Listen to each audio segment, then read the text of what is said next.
pessoal, tudo bom? Estamos aqui na gravação do último episódio dessa série sobre compostagem em parceria com o Sesc. Hoje a gente vai estar aqui mostrando como que é o composto, como que utiliza, qual a estrutura dele, a diferença entre humus de minhoca, composto orgânico. E a gente vai estar reformando essa mandalinha aqui que tem no Sesc.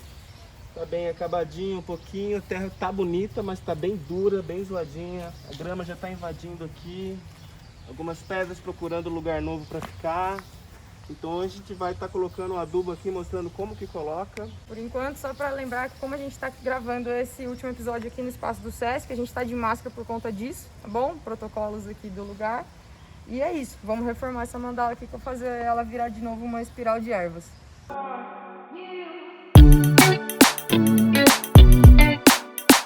Então, o que a gente vai fazer primeiro aqui? O que a gente fez? Abrir espaço. Tirar, quem já fez a função, tem essa cidreira linda aqui que a gente tirou, vai ser plantada em outro lugar, mas fez o ciclo aqui, mas já estava ocupando muito espaço. A cidreira e todos os matinhos que a gente tiver aqui, que a gente não deseja que esteja aqui.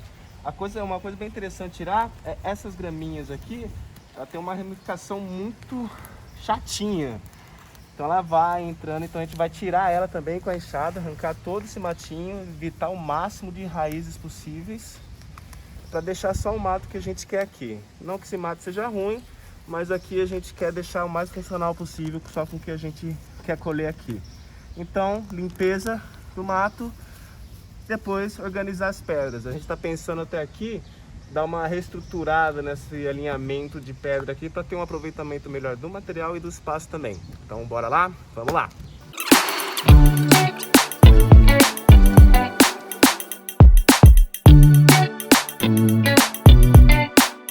Então aqui a gente vai estar afofando a terra um pouquinho, quebrando, porque o que é importante? Às vezes não adianta a gente encher de adubo, deixar os nutrientes aqui, se eles não ficarem disponíveis para as plantas. E qual é a disponibilidade dele? Vai depender muito da estrutura do solo. Esse solo aqui, como a gente está vendo, ele está bem compacto. Mesmo tendo chuvas fortes há um dia atrás, ele está seco. Então a compactação dele faz com que a planta não consiga absorver os nutrientes necessários. Então a gente vai dar uma bela afofada, daí para ver se a terra tá boa, só ver se nossas amiguinhas estão aqui. Tem amiguinha trabalhando aqui, aquela sofreu um acidente de trabalho, mas ela se recupera fácil. Então vamos afofar essa terra. Então, terminando de arrumar a mandala aqui, né, essa espiral, o que a gente fez? A gente fechou aqui com os tijolos, para poder deixar a terra fofa e ela não ficar caindo tudo, e evitar que a grama suba aqui também muito fácil. Então a gente fechou essa entrada aqui que estava aberta e a gente foi fazendo uma espiral subindo, né? E aqui no meio a gente colocou, só porque tinha alguns tijolos que estavam quebrados já, então para aproveitar o material do espaço, né? Pra gente não gerar resíduo aqui de ter que jogar isso fora em algum lugar, então a gente aproveita aqui mesmo. Fica uma estáticazinha bonita aí, só para aproveitar todo o material que a gente tinha em mãos. Então agora a gente chegou na melhor parte, que é escolher que tipo de adubo a gente quer usar para colocar ali na mandalinha que a gente está fazendo. A gente trouxe aqui os que a gente prepara lá no minhocaria que vocês viram lá no pátio de compostagem que a gente produz. Então aqui nessas duas sacolas eu tenho o humus de minhoca, que a gente tira direto das composteiras, ó. Então ele tá super úmido. Ele tá vendo? Tem vários pedaços maiores aqui, ele não tem uma granulometria, né? Ele não tem uma consistência, ele tem vários pedacinhos e ele tá bastante úmido. Ó, veio até com uma minhoquinha de brinde. E aqui a gente tem esse mesmo humus de minhoca, mas já peneirado. A gente esperou, secou esse humus que tava aqui no outro saco, né? E aqui é um humus de minhoca peneirado. Então ele já tem uma consistência bem fininha aqui, bem bonitinha pra gente colocar para usar de adubo, tá bom? Aí aqui a gente tem o composto que a gente produz nas leiras termofílicas lá que a gente mostrou no pátio. Então essa aqui são aquelas leiras que não tem restrição nenhuma, que você pode pôr todos os tipos de comida, carne, etc. A gente produz. Esse aqui também é um composto bruto, tirado da leira. Ele tá úmido ainda, ele não tá quente, porque lembra-se que era a hora que acabava o processo termofílico, né? E aí a gente deixava maturando. Então aqui ele já tá pronto para ser usado. E aqui do lado ainda a gente tem o mesmo composto já peneirado. Então ele está um pouco mais seco, porque não tem como a gente peneirar as coisas úmidas, né, que entope o buraquinho da peneira. Então a gente sempre tem que secar antes de peneirar. Então ele também aqui já está pronto para ser usado, uma granulometria um pouquinho mais fina. Isso só dos que a gente produziu lá no pátio, mostrando para vocês, né? Agora, a gente tem algumas opções quando vocês vão, por exemplo, em garden, comprar adubo, fala, puxa, qual que eu uso, né? Tem gente que compra só estéricos, tem farinha de osso, tem torta de mamona, tem vários outros tipos de adubo que a gente pode usar. Nesse caso aqui, o humus de minhoca, quando a minhoca come aquele alimento e passa essa terrinha aí pelo trato digestório dela, o que vai acontecer? Ela consegue, ela mineraliza isso. O que isso quer dizer? Ela consegue deixar os nutrientes que tem ali no solo disponíveis de um jeito que a planta consegue pegar. Então essa é a grande vantagem do humus de minhoca. O composto orgânico também. Isso é diferente, por exemplo, desses adubos químicos que as pessoas vendem, que usam muito em monocultura, que é quando você tem só um tipo de cultura, né? Tem um monte de cana, um monte de soja, e aí o pessoal compra um adubo que chama NPK, né? De nitrogênio, fósforo e potássio. E aí a pessoa compra esse adubo e ele é um adubo líquido. E aí vai lá e joga na planta, e às vezes a planta não está precisando daquilo naquela hora. E a hora que chover, aquele adubo vai ser arrastado, vai ser levado embora e a planta vai ficar sem adubo disponível para ela. Então o legal do composto orgânico, do humus de minhoca, é que eles vão liberando esses micro e macronutrientes, né, que são todos os elementos que a planta precisa para sobreviver, aos pouquinhos. Então a gente tem aí uma liberação lenta e eles são muito higroscópicos, ou seja, eles seguram muito a água neles. Então quando chove, essa água fica guardada ali, ele consegue manter a umidade para essa planta conseguir pegar os minerais que ela precisar com mais facilidade. Qual que é o ideal para a gente estar usando? O pessoal fala, mas eu tenho que peneirar, eu posso usar bruto assim? Você pode usar bruto assim e peneirar. A gente indica mais fazer essa peneira quando você tem um vasinho, que você quer ter um cuidadinho a mais para que não quer replantar, só vai adubar um pouquinho um vasinho pequeno. É interessante você estar peneirando ele para ser mais, deixar mais disponível para a planta. Esse daqui, no caso, se você for fazer um canteiro na terra, alguma coisa, uma jardineira um pouco maior, é interessante você usar ele, porque ele mantém essa estruturação. Você vê que ele é bem poroso, ele não vai compactar.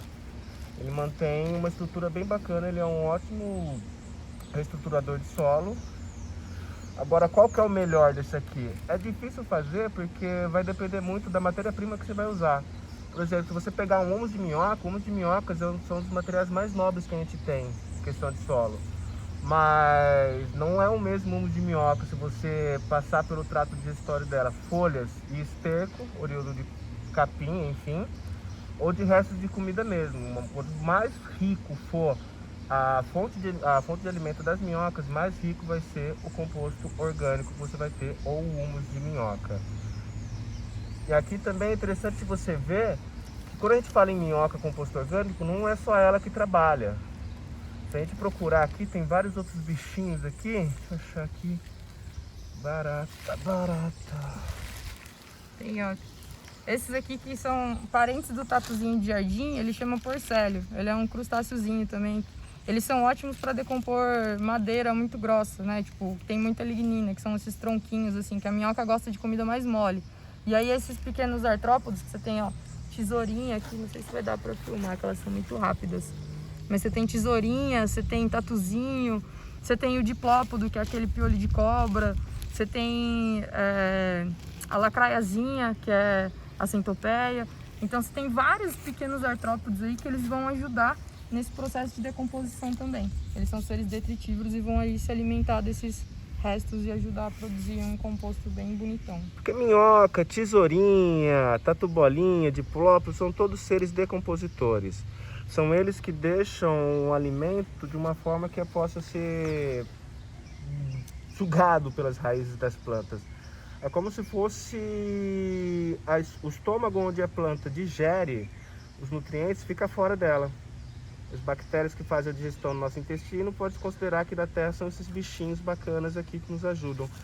Então, quanto mais rico de vida for o solo ou o composto, não é só a riqueza de nutrientes que é importante, mas a riqueza de vida. É a riqueza da quantidade de vida que vai ter nele que vai determinar a disponibilidade de nutrientes para a planta. A gente tem que lembrar que o solo ele é um organismo vivo, né? O planeta inteiro é um organismo vivo e o solo principalmente. Então, quando a gente tem um solo sadio, um solo com vida, a gente vai ter uma planta sadia e uma planta com vida. Quando a gente se alimenta dessa planta sadia, a gente também está ingerindo aquela vida, né? Não só se alimentando dos nutrientes dela, mas aquilo está fazendo um bem enorme. Quem falava disso era a Ana Primavera, que é quem trouxe o conceito de agroecologia aqui para o Brasil e que sempre falou isso a vida inteira, que o solo precisa ser mantido vivo. Não adianta a gente ficar jogando um monte de adubação química, um monte de veneno para querer que a planta saia boa, que se o solo não estiver bom, você não vai ter uma planta boa. Então toda a horta, todo canteiro, todo vaso que você for fazer, a primeira coisa é deixar um material bom ali para aquele solo ser bom. Deixar um adubo, uma terra vegetal misturada com adubo, com humus, com o que for, para deixar aquele solo vivo. E vamos plantar. Como a gente viu naquela hora que a gente estava mostrando o composto, aqui tem muito bichinho que a gente quer que esteja aqui, que são importantes para deixar os nutrientes disponíveis para as plantas. Para que ele possa ficar aqui, eu tenho que deixar um ambiente adequado para eles. Qual seria um ambiente adequado? Úmido, fresco, ou seja, não pode tomar muito sol. O sol e o vento judia muito do solo. Por isso que é importante, é que nem a gente sai no sol, a gente coloca um chapéuzinho para ficar mais fresquinho. A terra também gosta desse carinho. Então nesse material a gente pode estar, aqui a gente vai estar usando folha. Pode ser folha, grama cortada, a gente vai dar aquela quebrada, bem aquela craquelada e vai cobrir bem. Nesse procedimento aqui, você já repara o quê? Quando você rega de manhã, o canteiro, ele fica até 2 dias úmido. Diferente de quando você não faz essa cobertura, você molha de manhã, meio-dia a terra já está seca, craquelada, toda judiada. Então essa é uma forma de dar um carinho a mais para o solo, manter ele mais vivo para que minhas plantas tenham mais vida. Então vamos plantar e cobrir isso aqui? Bora lá!